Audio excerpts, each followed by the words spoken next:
సుదీర్ఘ నిరీక్షణకి తెరపడనుంది. దాదాపుగా 9 నెలల పాటు అంతర్జాతీయ అంతరిక్ష కేంద్రంలో ఉండిపోయిన సునీతా విలియమ్స్ ఎట్టకేలకు భూమిపై అడుగు పెట్టనున్నారు. మరొక కొన్ని గంటల్లో ఆమె భూమిపైకి చేరుకుంటారు. అసలు సునీతా విలియమ్స్ అంతర్జాతీయ అంతరిక్ష కేంద్రానికి ఎందుకు వెళ్లారు, ఎలా చిక్కుకున్నారు, తిరిగి భూమికి రావడానికి ఇన్ని నెలలు ఎందుకు పట్టింది, ఈ గ్యాప్లో ఆమె ఏం చేశారు, అసలు ఆమె ఇంతకాలం ఏం తినకుండానే బ్రతికి ఉందా, లేక అక్కడ ఫుడ్ ఎలా దొరికింది, అలానే అసలు ఇప్పుడు ఆమెను ఎలా తీసుకురాబోతున్నారు అనే విషయాలు గ్రాఫిక్స్లో మీకు క్లియర్గా చూపించబోతున్నాను. తప్పకుండా వీడియోని స్కిప్ చేయకుండా చివరి వరకు చూడండి, ఎందుకంటే వీడియో చాలా ఇంట్రెస్టింగ్గా ఉండబోతుంది. వ్యోమగామి సునీతా విలియమ్స్ భూమిని చేరే సమయాన్ని వెల్లడించింది నాసా. మంగళవారం సాయంత్రం సరిగ్గా 5:57 సునీతా విలియమ్స్ ల్యాండ్ అవ్వబోతున్నారు. భారత కాలమానం ప్రకారం ఇది బుధవారం ఉదయం 3:27. నిజానికి ఈ సమయాన్ని నాసా కొంచెం ముందుకు జరిపింది. వాతావరణ పరిస్థితులను దృష్టిలో పెట్టుకుని ఈ నిర్ణయం తీసుకుంది. సునీతా విలియమ్స్తో పాటు మిగిలిన 3 వ్యోమగాముల్ని కూడా వెనక్కి తీసుకొచ్చేందుకు 4 వ్యోమగాములతో కూడిన స్పేస్ ఎక్స్ నౌక అంతరిక్ష కేంద్రానికి వెళ్ళింది.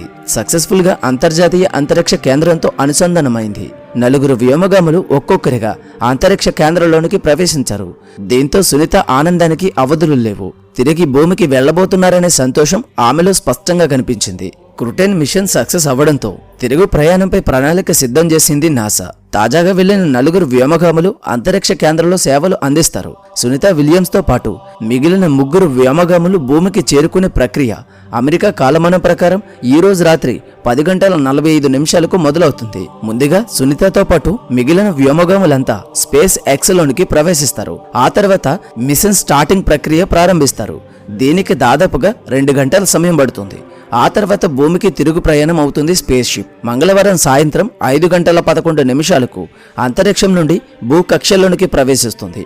5:57 ఫ్లోరిడా తీరంలోని సముద్ర జలాల్లో స్పేస్ క్యాప్సూల్ దిగుతుంది. అందులో నుంచి ఒక్కొక్కరిని బయటకి తీసుకొచ్చి నాసాకు తరలిస్తారు. అయితే గత ఏడాది జూన్ 5న ప్రయోగించిన స్టార్ లైనర్ అనే స్పేస్ షిప్ లో సునీత మరియు వ్యోమగామి విల్మోర్ ఆకాశంలో ఉండే అంతర్జాతీయ అంతరిక్ష కేంద్రానికి చేరుకున్నారు. నిజానికి వాళ్ల మిషన్ గడువు కేవలం వారం రోజులు మాత్రమే. అయితే ఈ 7 రోజులకే వాళ్లు తిరిగి భూమికి చేరాల్సి ఉంది. కానీ స్టార్ లైనర్లో సాంకేతిక లోపం తలెత్తడంతో వాళ్లు అందులో ప్రయాణించడం క్షేమం కాదని నాసా గుర్తించింది. స్టార్ లైనర్ ISSకు వెళ్తున్నప్పుడే క్యాప్సూల్స్ ను నియంత్రించే క్లస్టర్లు సరిగ్గా పనిచేయలేదని గుర్తించారు. ఇంజిన్ అతిగా వేడెక్కడంతో ఇంధనం కూడా అనుకున్నంత మైలేజ్ ఇవ్వలేదు. దీంతో తిరుగు ప్రయాణం రిస్క్ తో కూడుకున్నదని గుర్తించారు. పైగా ఇవన్నీ సరిదిద్దడానికి సమయం కూడా లేదు. మరొక వైపు అమెరికాలో అధ్యక్ష ఎన్నికలు జరిగే టైం.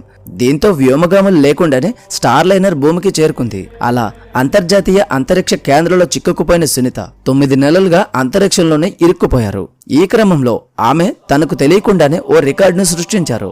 అంతరిక్షంలో అత్యధిక రోజులు గడిపిన వ్యోమగాముల సరసన సునీత చేరారు.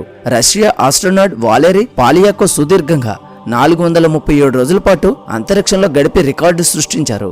నాసా ఆస్ట్రోనాట్ ఫ్రాంక్ రూబియో 371 రోజులు గడిపి ఆ తర్వాత స్థానంలో నిలిచారు. ఇప్పుడు ఈ లిస్టులోనికి సునీతా విలియమ్స్ కూడా చేరారు. ఈ 9 నెలల కాలంలో అంతరిక్షంలో ఎన్నో సవాళ్లు ఎదుర్కొన్నారు సునీత.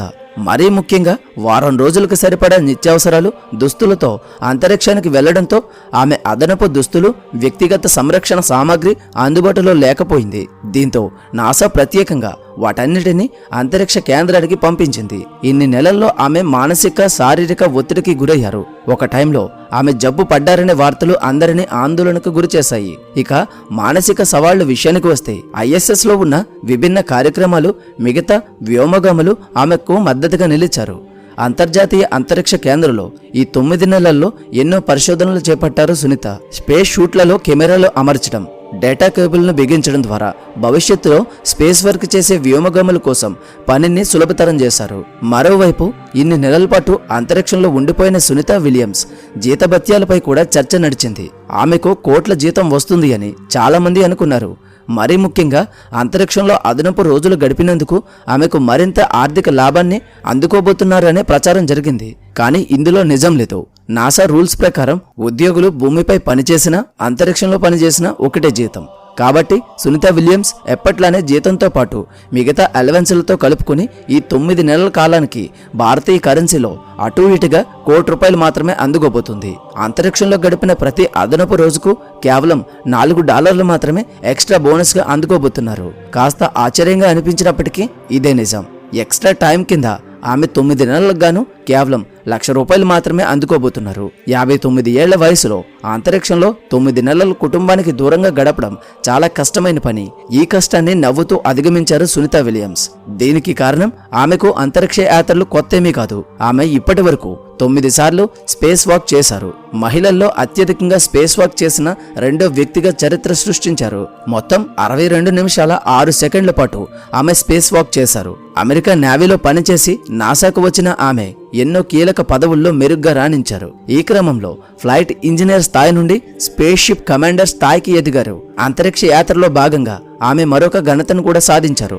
2007 ఏప్రిల్ 16న అంతరిక్షంలో ఆమె స్పేస్ మ్యారథాన్ చేశారు.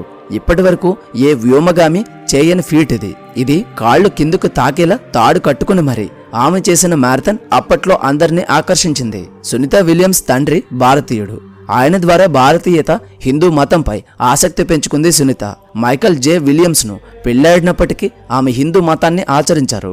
2006 డిసెంబర్లో ఆమె భగవద్గీతను అంతర్జాతీయ అంతరిక్ష కేంద్రానికి తీసుకువెళ్లారు. ఆ తర్వాత 2012లో మరొకసారి వారి అంతరిక్ష కేంద్రానికి వెళ్ళినప్పుడు ఓం అనే గుర్తును, ఉపనిషత్తులకు సంబంధించిన కొన్ని పుస్తకాలను తీసుకువెళ్లారు. 2007లో ఇండియాకు వచ్చినప్పుడు కూడా ఆమె సబర్మతి ఆశ్రమాన్ని దర్శించారు. ఎవరు ఏ మతాన్ని ఆచరించినా దేవుడు ఒక్కడే అంటారు సునీత. భూమి మీదకు వచ్చిన తర్వాత కొన్ని రోజుల పాటు ఆమెను నాసాలోనే ప్రత్యేక గదుల్లో ఉంచుతారు. అన్ని రకాల వైద్య పరీక్షలు పూర్తి చేసి కండరాల సామర్థ్యాన్ని పరీక్షించి నడక అలవాటైన తర్వాతే ఇంటికి పంపిస్తారు. ఎందుకు అంటే ఆమె వెళ్లిన ఆకాశ ప్రదేశంలో అధిక పీడనం వలన వారి కండరాలన్నీ బలహీనంగా మారిపోతాయి. దానివల్ల భూమి మీదకి వచ్చినా కానీ వారి చేతులు కాళ్ళు అసలు పనిచేయవు. వారి దరిద్రం బాగోకపోతే జీవితంలో ఎప్పటికీ పనికి రాకుండా పోయే అవకాశం ఉంటుంది. అందుకే వారు ఇప్పుడు వచ్చిన వెంటనే చాలా జాగ్రత్తగా చూసుకుని వారు అన్ని విధాలా సెట్ అయిన తర్వాత బయటకు పంపుతారు. ఆమె చేసిన సాహసానికి నిజంగా సలాం చేయాలి. ఆమె హిందుత్వాన్ని మరియు ఇండియా పేరుని నిలబెట్టింది. ఆమె సేఫ్గా వచ్చి త్వరగా కోలుకోవాలని కోరుకుందాం. దయచేసి ప్రతి ఒక్కరూ ఆమె కోసం కామెంట్ చేయండి. Thank you. ఈ వీడియోకి ఇంతే. ఈ వీడియో కనుక మీకు నచ్చినట్లయితే తప్పకుండా లైక్ చేయండి. అలాగే మరిన్ని మంచి వీడియోస్ కోసం ఛానల్ని సబ్స్క్రైబ్ చేసుకుని బెల్ ఐకాన్ ఆల్లో పెట్టుకోండి. మళ్ళీ మరొక మంచి వీడియోతో కలుద్దాం. Until then thank you. Bye.